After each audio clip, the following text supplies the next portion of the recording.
नमस्कार दोस्तों। Law of one यानी एक का कानून, यह कह लीजिए एक के तरीके, यह कह लीजिए एक का ज्ञान, यह उसका 28वां सत्र है जो कि फरवरी 22 1981 को रिकॉर्ड किया गया था। दोहराया जाता है कि इस किताब द्वारा दी गई सभी सूचनाएं और जानकारियां आप जान भी सकते हैं, मान भी सकते हैं, नज़रअंदाज भी कर सकते हैं और सिरे से खारिज या नकार भी सकते हैं, क्योंकि यह आपकी फ्री विल है जो कि एक अनंत रचयिता द्वारा आपको दी गई है। एक और बात कही जाती है कि लॉ ऑफ वन पूरी तरह से सबके लिए फ्री है। यदि कोई इकाई या व्यक्ति इसको निजी स्वार्थ के लिए इस्तेमाल करे तो वह उसकी व्यक्तिगत जिम्मेदारी होगी। साथ ही साथ यह भी कहा जाता है, यदि इस एक के कानून की किताब को कोई अपनी भाषा में परिवर्तित करके किसी और से साझा करना चाहे तो वह भी ऐसा कर सकता है, क्योंकि यह भी उसकी फ्री विल है। और यदि वह इसे अपने चैनल पर चलाना चाहे तो भी चला सकता है, क्योंकि वह भी उसकी फ्री विल है। तो जैसा कि राह हमेशा कहते हैं, हम तुम्हारा स्वागत अनंत रचयिता के प्रेम और रोशनी में करते हैं। अब हम बात करने के लिए तैयार हैं। तो पहला सवाल डॉन करते हैं। मैं शायद अपनी योजना को बदल रहा हूँ और आज कुछ असफल शुरुआत है, क्योंकि मुझे लगता है कि हम जो कर रहे हैं उसका सबसे महत्वपूर्ण हिस्सा पूछताछ के माध्यम से यह स्पष्ट करने की कोशिश है कि कैसे सब कुछ एक है और यह कैसे एक अनंत बुद्धिमानिता से आता है। मेरे लिए करना मुश्किल है, इसलिए कृपया सवाल पूछते समय मेरी गलतियों को माफ़ कीजिएगा।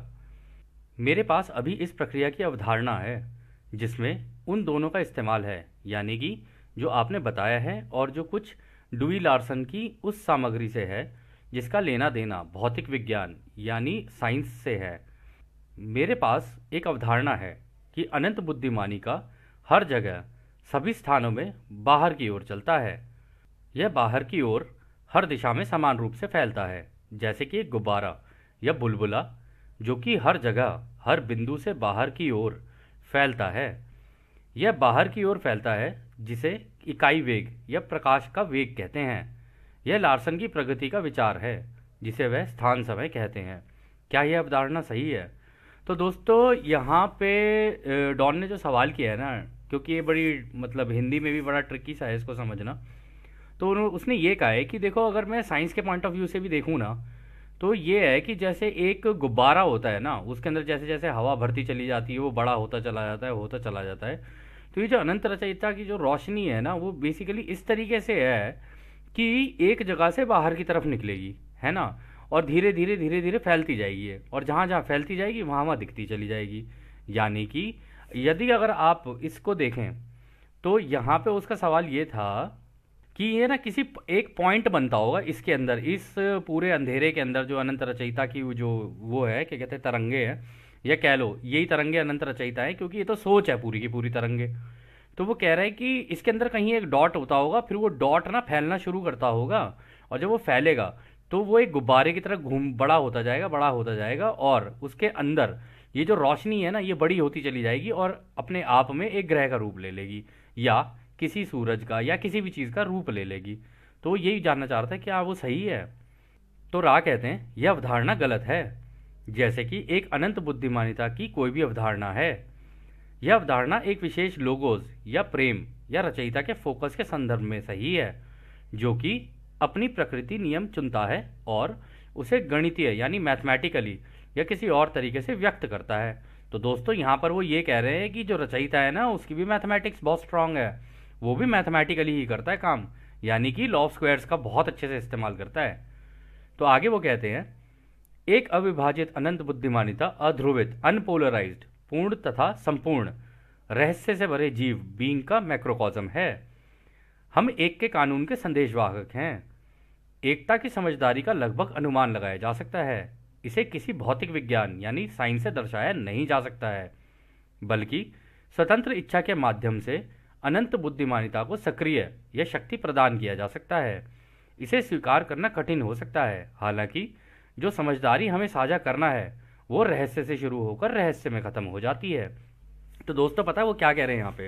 वो कह रहे हैं यार देखो, जिस तरीके से तुम सोच रहे हो ना कि अगर तुम इसका उदाहरण लो कि भाई यहाँ पर एक डॉट होगा और फिर उसके बाद रचयिता ने यहाँ पे जो डॉट है वो यहाँ से क्या कहते हैं अपना फैलाना शुरू कर दिया, मतलब उन्होंने बस कुछ नहीं किया, एक डॉट यहाँ लगाया, डॉट को लगा के और यहाँ पे इसी के अंदर ही फैलाते चले गए, फैलाते चले गए। ऐसा नहीं हुआ है। वो कह रहे कि हम जिस तरीके से तुम लोगों को समझाने की कोशिश कर रहे हैं ना, कह रहे कि सारी चीज़ें रहस्यमयी हो जाती, क्योंकि मान लो अगर कोई मरेगा तो उसकी आत्मा जाएगी, वो भी इसी के अंदर ही जाएगी, इन्हीं तरंगों में फैल जाएगी, वो भी इन्हीं तरंगों में घुल मिल जाएगी। कोई ग्रह है, अगर वो उसको कुछ होता है तो वो भी इन्हीं तरंगों में घुल मिल जाएगा। तो सारी चीज़ें अंत में जाके ना घुल मिल जाती हैं इन्हीं तरंगों के अंदर। इसलिए क्योंकि ये सारी सोच है, तो एंड में जाके सब कुछ रचयिता की सोच में मिल जाता है। और इसी सोच में और यदि कोई व्यक्ति ये कहता है या कोई ग्रह ये कहता है, कोई भी कुछ कहता है कि भाई मेरे को ना रचयिता आपकी ना इस एक, मान लो ये ग्रह है, इसके अंदर मेरे को अनुभव लेना है, तो वो सोच के अंदर ही होगा। वो उस सोच के अंदर कोई जो भी मांगेगा खुद ही मांगेगा। तो इस ग्रह का अनुभव लेना है तो आजा भाई इस ग्रह के ऊपर। तो इस तरीके से सारी चीज़ें चलती हैं। तो फिर उन्होंने कहा कि जितनी भी चीज़ें ना अनपोलराइज्ड है, मतलब ये तो तरंगे हैं, इसके अंदर पॉजिटिव नेगेटिव थोड़ी ना होता है कोई, ठीक है। और आगे फिर वो ये कहते हैं कि भाई ये जो तरंगे हैं ना, ये ही जीव है अपने आप में। मतलब ये जो तरंगे हैं ये रचयिता ही, और रचयिता जो है ना वो अपने आप में एक जीव है। जैसे हम एक जीव है, एक जानवर एक जीव है, ये सारी चीज़ें जैसे जीव जंतु जो भी चीज़ें आप कह लो इन्हें, कह रहे ये तरंगे ही अपने आप में जीव हैं। और दोस्तों आपको शायद पता हो या ना पता हो, अरविंद श्रोडिंगर का आपने नाम सुना होगा, वो भी एक फिजिसिस्ट था और काफ़ी चर्चित फिजिसिस्ट था।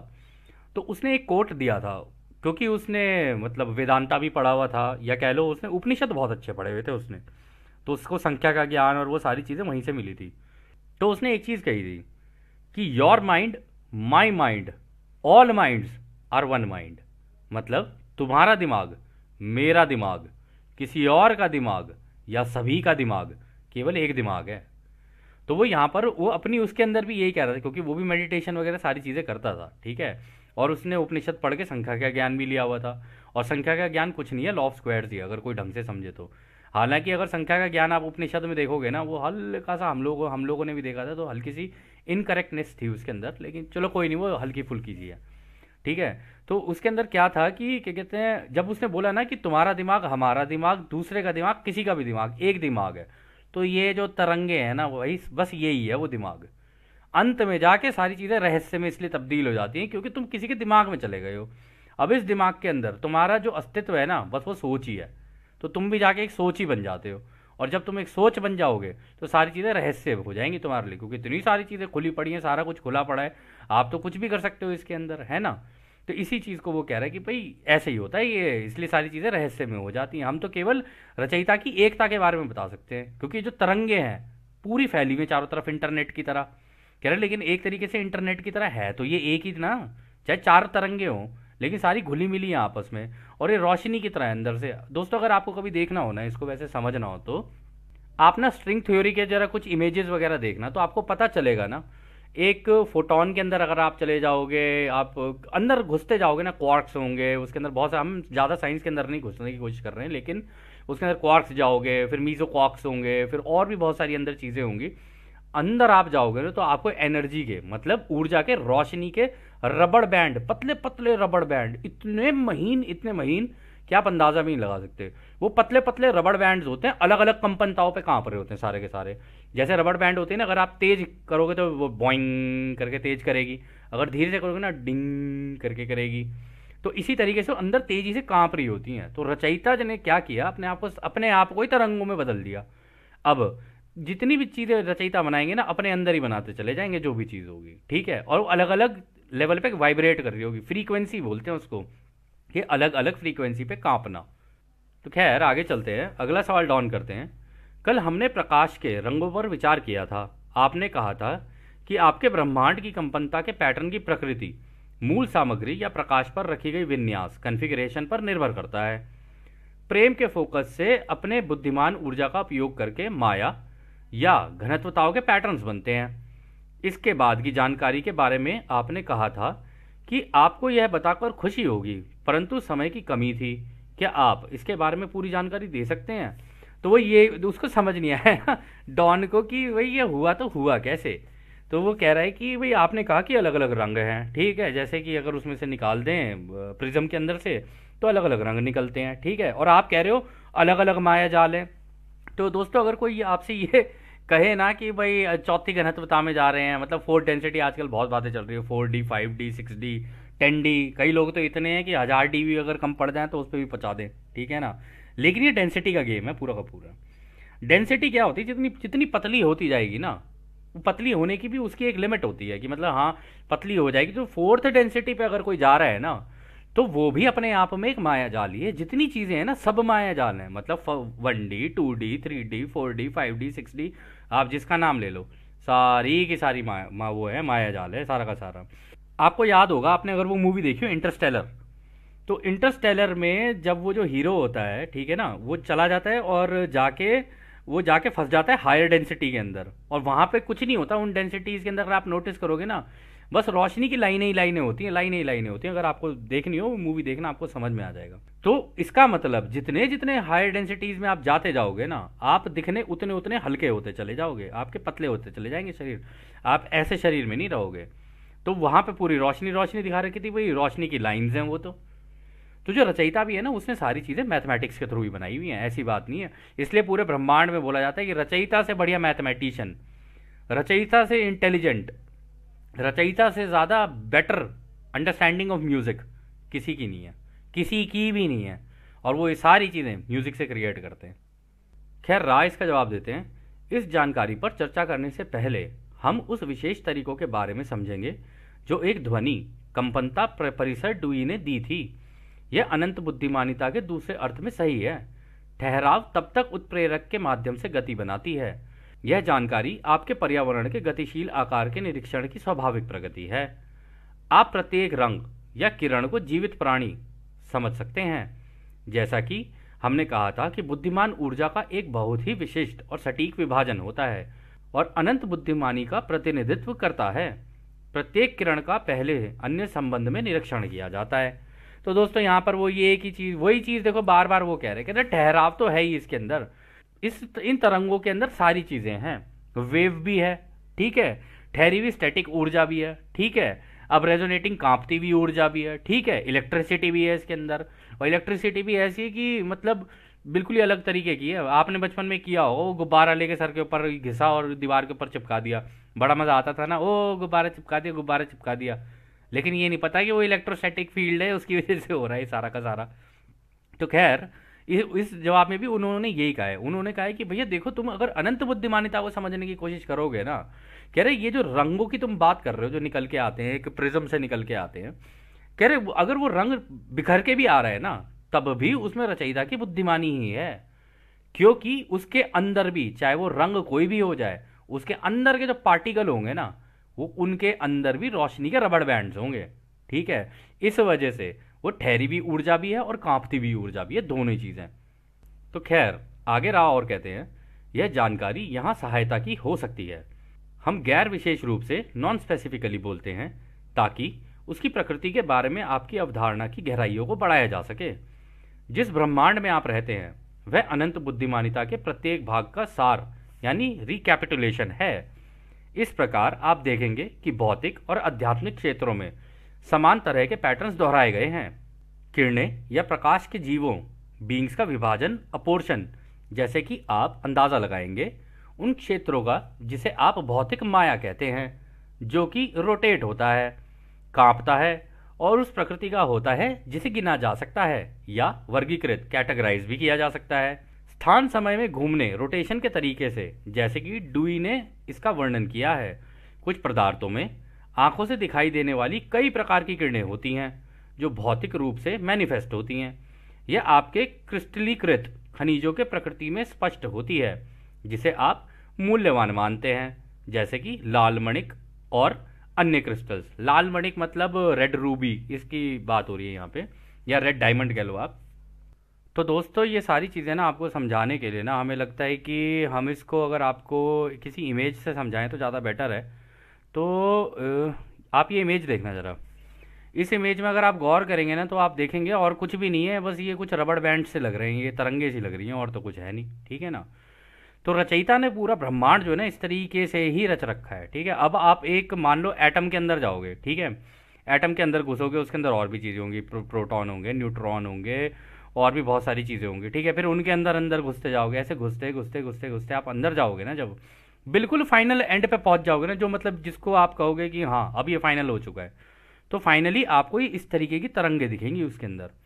और इसी को कहते हैं कि जब मेडिटेशन के अंदर अगर कोई बैठा हो व्यक्ति और अपना फोकस लगाना शुरू करे, आप किसी भी चीज़ पे फोकस लगा लो, आप एक रोशनी पे लगा लो, आप अपने ऊपर लगा लो, अपने अंदर चले जाओ, अपने दिल के अंदर ही चले जाओ, उसके भी कण कण कण कण के अंदर अगर आप घुसते चले जाओगे ना, मतलब आप एक उसके सिंगल एटम के अंदर भी घुसना शुरू करोगे ना, तो ये फोटोन आप एंड में जाके पहुंचोगे एक फोटोन के अंदर। फोटोन के अंदर जब आप जाओगे उसके अंदर भी बहुत सारी चीज़ें, और अंदर आपको कुछ नहीं मिलेगा, इस तरीके की तरंगे मिलेंगी बस, और कुछ भी नहीं। और ये सारी तरंगे कांप रही होती हैं जितनी भी हैं, सारी की सारी। और ये धीरे धीरे धीरे धीरे, कहीं पे धीरे धीरे कांप रही होंगी, कहीं पे तेजी से कांप रही होंगी। और आप यहाँ पे इस पिक्चर में देखो, हालांकि इसमें तो बहुत सारे रंग हैं, लेकिन ये सारी की सारी रोशनियां हैं, अलग अलग तरीके की रोशनियां हैं। तो यहाँ पर इस जवाब में जो रा ने कहा ना, रा ने कहा कि देखो ये सारी की सारी ना एंगुलर मतलब रोटेशन करती रहती हैं, मतलब ये ऐसा नहीं है कि एक जगह पे टिकेंगी, ये घूमती भी रहती हैं इधर उधर, इसके अंदर ही चलती रहेगी जो भी कहानी चलेगी। इनके घूमने की वजह से, इनकी कंपनता की वजह से चीज़ों में बदलाव आता है, ठीक है। और जो चीज़ ठहरी होगी ना उसके अंदर भी होगी, कहीं पर ठहर जाएगी, कहीं पर बदलाव हो जाएगी। दोनों ही चीज़ों के बारे में रा ने बात की है। तो उन्होंने कहा रा ने यहाँ पे कि देखो अगर तुम कुछ पदार्थों में देखोगे तो आंखों से दिखाई देने वाली कई प्रकार की किरणें होती हैं जो भौतिक रूप से मैनिफेस्ट होती हैं। मतलब आपको जो भी चीज़ दिख रही है ना वो बेसिकली ये तरंगे ही हैं, कुछ एक जगह इकट्ठी हो जाएंगी, कुछ फैल जाएंगी, कुछ ये हो जाएगा, कुछ वो हो जाएगा, बस ऐसे ही। आपको इसको अगर सच में समझना है तो केवल मेडिटेशन में ही इसका रियलाइजेशन हो सकता है। अदरवाइज आप मतलब साइंस से भी कर सकते हो, बट आपको अंदर जाके तरंगे ही दिखेंगी, फिर आप ये ढूंढने लग जाओगे रचयिता कौन है, रचयिता कौन है, ठीक है ना। और रचयिता और कुछ नहीं है, रचयिता ये तरंगे ही हैं सारी की सारी, ठीक है। तो खैर दोस्तों, इस सत्र में ना हम लोग आगे चलते हुए, अगर हमें लगा कि कोई भी सवाल ऐसा है जिसके अंदर बहुत ज़्यादा साइंस और वो सारी चीज़ें हैं, तो हम कोशिश ये करेंगे कि उसके ऊपर ज़्यादा ध्यान ना दें इस वक्त, क्योंकि हमारे पास वक्त का थोड़ा सा अभाव है, ठीक है। लेकिन जहाँ जहाँ हमें लगेगा आपको बताना चाहिए, वहाँ वहाँ हम आपको बताते हुए चलेंगे। तो खैर अगला सवाल डॉन करते हैं। यह प्रकाश जो कंपनता के परिणाम स्वरूप हुआ, जो कि प्रेम का परिणाम है, मैं पूछने जा रहा हूं कि क्या वह बयान सही है, क्या यह सही है। तो रा कहते हैं हाँ यह बयान बिल्कुल सही है। तो दोस्तों पता है वो क्या कह रहे हैं, वो ये कह रहे हैं कि ये जो तरंगे हैं, तो इसका मतलब इनके अंदर जो कंपनता है वो रचयिता के दिल की धड़कन की वजह से है। तो उन्होंने कहा हाँ बिल्कुल सही है, ये ही रचयिता का प्रेम है, अलग अलग रंग का, अलग अलग रूप का, यही है सारा कुछ। और दोस्तों वास्तविकता में अगर हम आप लोगों को बताएं ना, इस ग्रह पे तो चलो ठीक है, हम आप लोग जितने भी रंग देखते हो ये वो सारे रंग एक 7 रंग के उसमें से विबग्योर के अंदर से हम लोग देख रहे होते हैं, कुछ मिल रहे होते हैं, कुछ घुल रहे होते हैं, इस तरीके से उन्हीं से बन रही होती हैं सारी चीज़ें।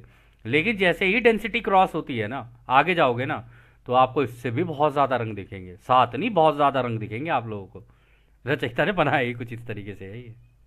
और एक सबसे इंपॉर्टेंट चीज़ जो उन्होंने अभी बोली थी यहाँ पे, कि ये तो सारा माया जाल है, ये जो माया जाल बुना है ना रचयिता ने, इसी से बुना है सारा का सारा, ठीक है। ये समझ लो कि रचयिता हमारी कोई बूढ़ी दादी है जो स्वेटर बुनने बैठी है, और बस कहीं इधर से डाल, कहीं उधर से डाल, कहीं इधर से डाल, ये बना दे वो बना दे, जैसा उसको रूप देना चाहे वैसा बना दे, ऐसा ही है कुछ।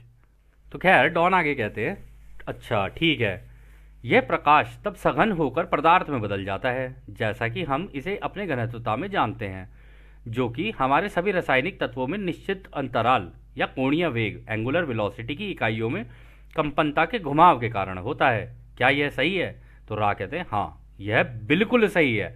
मतलब रा को भी यहाँ समझ में आ गया, जब रा बोल रहे हैं ना यह बिल्कुल सही है, तो इसका मतलब अब तुम्हें समझ में आ गया है कि हम क्या कहना चाह रहे हैं। तो यहाँ पर वो ये कहना चाह रहे हैं कि इनकी ये ना अलग अलग एंगल पे भी कर रही होती है, इनके अंदर भी एंगुलर वेलोसिटी होती है। एंगुलर वेलोसिटी मतलब होती है कांपने की स्पीड। तो कहता है अलग अलग एंगल पे कांप रही होंगी, कहीं पे कुछ चल रहा होगा, कहीं पे कुछ चल रहा होगा। और ये सारा का सारा ना दोस्तों म्यूजिक है, और कुछ भी नहीं है, म्यूजिक है ये सारा का सारा। और उन्होंने कहा कि रासायनिक तत्वों में निश्चित अंतराल में बनती हैं। हाँ, जब ये सारी एक जगह इकट्ठी हो जाती हैं ना, तो ये कोई भी रूप धर सकती है। मतलब आपका केमिकल भी बन सकती है, आपका कुछ भी बन सकती है, हर चीज़ इसी से ही बनती है। जो चीज़ें हमें दिखती हैं ना, वो सारी हमें फिजिकल फॉर्म में दिखती हैं, लेकिन उन सब के अंदर, उनके कण कण के अंदर भी अगर आप चले जाओगे ना, तो ये ही तरंगे दिखेंगी आपको। इसी को इंग्लिश में कहते हैं स्ट्रिंग थ्योरी। तो खैर आगे डॉन कहते हैं, धन्यवाद।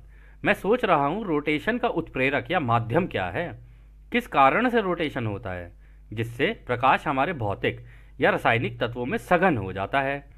तो रा कहते हैं, फोकस के सक्षम कार्य पर विचार करना आवश्यक है, जिसे प्रेम के नाम से जाना जाता है। यह ऊर्जा एक क्रमबद्ध प्रकृति है। यह अधिक से कम के क्रम में एक संचयी क्यूमुलेटिव तरीके से आदेश देता है, ताकि जब इसका ब्रह्मांड, जैसा कि आप इसे कहते हैं, पूर्ण हो, तो प्रत्येक विवरण के विकास का तरीका जीवित प्रकाश में स्वाभाविक इनहेरेंट होगा और इस प्रकार इस तरह से विकसित होगा। आपके स्वयं के ब्रह्मांड के प्रयोग के द्वारा से अच्छी तरह से अध्ययन किया गया है, जिसे आप अपने वैज्ञानिक कहते हैं, और इसे समझा या विजुअलाइज किया गया है तथा इसे डुई के द्वारा काफ़ी सटीकता से समझा या विजुअलाइजेशन किया गया है। तो देखो दोस्तों, उन्होंने वही बोला। उन्होंने कहा कि देखो, तुम कोई भी ब्रह्मांड उठा लो, तुम्हारा उठा लो, हमारा उठा लो, जितनी भी गैलेक्सीज हैं कुछ भी उठा लो। खैर, तुम्हारे जो ये साइंटिस्ट हैं, ये 1981 की बात है, लेकिन अब तो स्ट्रिंग थ्योरी मास्टर हो चुकी है। आपको पता है ना, रा ने बोला था कि भाई तुम्हारे धरती के जो कलाकार हैं, इनके पास तो अनंत बुद्धिमानिता भी है और अनंत वो भी आ गई है, अनंत ऊर्जा भी है। इन्हीं के अंदर ऊर्जा होती है और चारों प्राइमल फोर्सेज इसी के अंदर ही होती हैं। और लेकिन उन्होंने कहा था ये जो फोर्सेज के अंदर जो ऊर्जा होती है सीमित होती है। रचयिता ने बनाया इस तरीके से कि तीसरी घनत्वता के प्लैनेट के ऊपर उतनी ही दी जाएगी जितने की जरूरत है। इससे 4 डेंसिटी में जाएगा तो ऊर्जा और बढ़ जाएगी। तो इस तरीके से वो रचयिता ने पूरा कंट्रोल्ड सिस्टम तरीके से बना रखा है। लेकिन इस कंट्रोल के हिसाब से एक रचना की, मतलब एक किसी चीज़ की रचना होती है, ठीक है ना। आप ये नहीं कह सकते कि रचयिता ने अपना कोई कंट्रोल जमा रखा हो, नहीं। ये जहां जितनी की जरूरत होती है ना उतना ही रखा है। इसलिए पूरे ब्रह्मांड में बोला जाता है कि सारी चीजें होल हैं और परफेक्ट हैं, यानी सारी चीजें ये तरंगे हैं और बिल्कुल परफेक्ट हैं। रचयिता ने जिस तरीके से बनाया है सब कुछ एकदम परफेक्ट बनाया है। तो खैर, आगे डॉन कहते हैं, यह वैयक्तिकरण कैसे होता है और व्यक्तिक चेतना किस बिंदु पर मूल बेसिक प्रकाश पर काम करती है। तो वो वही कह रहा है कि ये ऐसे कैसे होता है कि कहीं कहीं पे, जैसे ये जो तरंगे हैं, इन तरंगों की बात करें, कहीं कहीं पे तो एक जगह इकट्ठी हो जाएंगी, ठीक है, कहीं कहीं पे फैल जाएंगी। ये सारी चीज़ें कैसे होती हैं। तो रा कहते हैं, आप अभी रचना के क्षेत्र में ही सावधानी पूर्वक रहिए।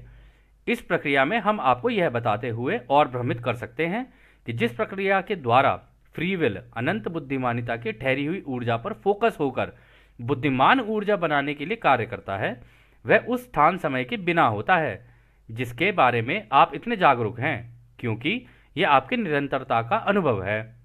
तो यहाँ पे राय ये कह रहे हैं कि भाई देखो, तुम थोड़ा ध्यान रखो, तुम तो एक ही बार में ऐसी जंप मार रहे हो कि मतलब आज ही सारे पहाड़ लांग दोगे, ठीक है ना। तो थोड़ा ध्यान से गदाधारी भीम।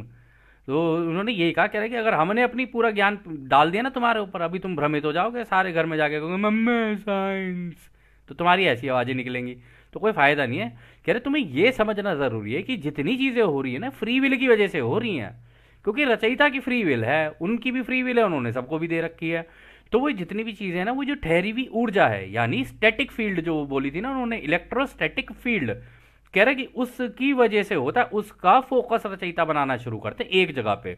अब होता क्या है कि जैसे मान लो ये तरंगे हैं, अब इन तरंगे में कहीं ना कहीं ठहराव भी होगा, ठीक है। उस ठहराव की जगह पर रचयिता बाहर से सारा खींचते खींचते खींचते खींचते खींचते खींचते अंदर लाएंगे, और जैसा कि आपने इस उसमें देखा है, यहाँ से बाहर से खींचना शुरू करेंगे इन तरंगों को, एक जगह सीमित करके एक चीज़ बना देंगे। फिर ये जो प्रेम और रोशनी जिसे आप कहते हो ना, ये फोटॉन्स वगैरह, ये सारे जितनी भी उनकी पार्टिकल्स है, वो सारे इसके ऊपर फेंकते हैं। जैसे ही इसके ऊपर फेंका, वो सारा का सारा, इतने एरिया में अंधेरा रहेगा, इतने एरिया में पूरा का पूरा रोशनी की वजह से सारा का सारा दिखने लग जाएगा। लेकिन एक एक पार्टिकल में होगा, इसमें भी अंधेरे के पार्टिकल में भी होगा, लेकिन वहाँ धीरे कांप रहा होगा, यहाँ पर तेजी से कांप रहा होगा। तो फिर आगे रहा कहते हैं, स्थान समय का अनुभव या अस्तित्व लोगोस या प्रेम की व्यक्तिगत प्रक्रिया के पूरा होने के बाद अस्तित्व में आता है, और भौतिक ब्रह्मांड, जैसा कि आप इसे कहते हैं, एक सीमा तक बाहर की ओर बढ़ने के दौरान एकत्रित या अंदर की ओर आकर्षित होना शुरू होता है, जिसे आप अपना सूरज कहते हैं। उसने अपनी बारी में कालातीत अराजकता यानी टाइमलेस केओस पैदा की है, जिसे आप ग्रह कहते हैं। बुद्धिमान ऊर्जा के भंवर एक बड़ी मात्रा में खर्च होती है, जिसे आप कालातीत टाइमलेस अवस्था में पहली घनत्वता कहते हैं।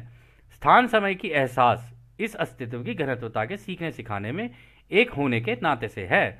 तो दोस्तों पता है वो यहाँ पर क्या कह रहे हैं, वो यहाँ पर ये कह रहे हैं कि अगर तुम इस गैलेक्सी को देखो, पहले तो रचयिता ने एक जगह पे अपना ध्यान केंद्रित किया, पूरी रोशनी एक जगह पे इकट्ठी की यहाँ पे, ठीक है। अब यहाँ से जब उन्होंने रोशनी इकट्ठी की तो ये उनका एक सह रचयिता बन गया, मतलब रचयिता का कोई बच्चा, ठीक है, ये बना। अब जब इसने अपनी बनानी शुरू की तो उन्होंने अपने सूरज लगाने शुरू किए।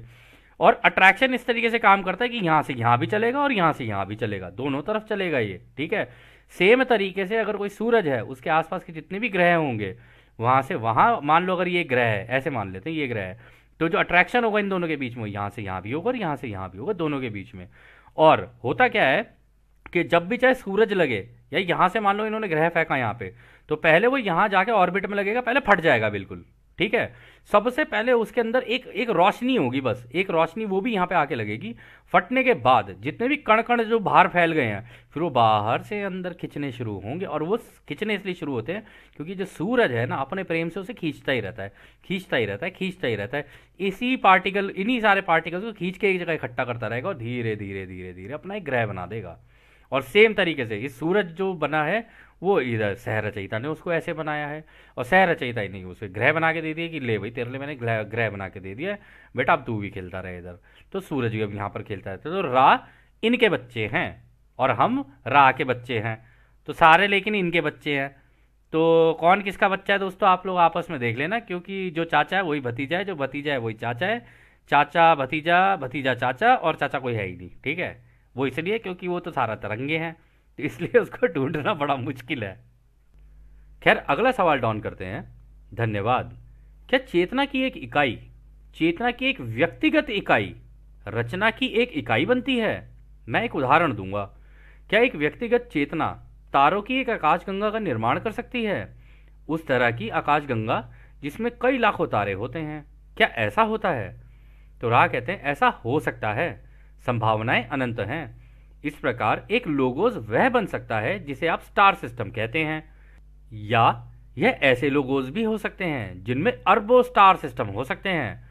यह आकाशगंगा शब्द में कंफ्यूजन के कारण है, क्योंकि कई अलग अलग लोगोस की इकाइयां या रचनाएं हैं और हम सभी के लिए आकाशगंगा शब्द का उपयोग करते हैं। तो दोस्तों, वो ये कह रहे हैं कि चाहे तुम्हारा सूरज ही क्यों ना हो, अगर हम इससे अंदाजा लगाएं ना, कह रहे कि भाई देखो, अगर ये तुम्हारा सूरज ही क्यों ना हो, इसके आसपास जितने भी वो लगे हुए ना, ग्रह लगे हुए होंगे, वो इसकी अपनी बनाई हुई आकाशगंगा है। कह रहे कि एक छोटा जो एक सूरज जो होगा ना, वो अपनी आकाशगंगा की रचना करता है, ठीक है। और ये जो मेन सूरज है, जो सेंटर में है, जो रचयिता ने सह रचयिता बनाया होता है, ये अपनी आकाशगंगा की रचना करते हैं। कह रहे लेकिन आकाशगंगा हम इसको भी कहेंगे, आकाशगंगा हम इसको भी कहेंगे। तो खैर दोस्तों, इस सत्र को अब हम लोग यहीं समाप्त करते हैं, क्योंकि यह सत्र भी काफ़ी लंबा हो सकता है। तो जैसा कि राह हमेशा कहते हैं, अब हम आपको उस एक अनंत रचयिता के प्रेम, उसकी रोशनी, उसकी शक्ति और उसकी शांति में छोड़कर चलते हैं। आदने हमारे दोस्तों, आदने वासु। धन्यवाद।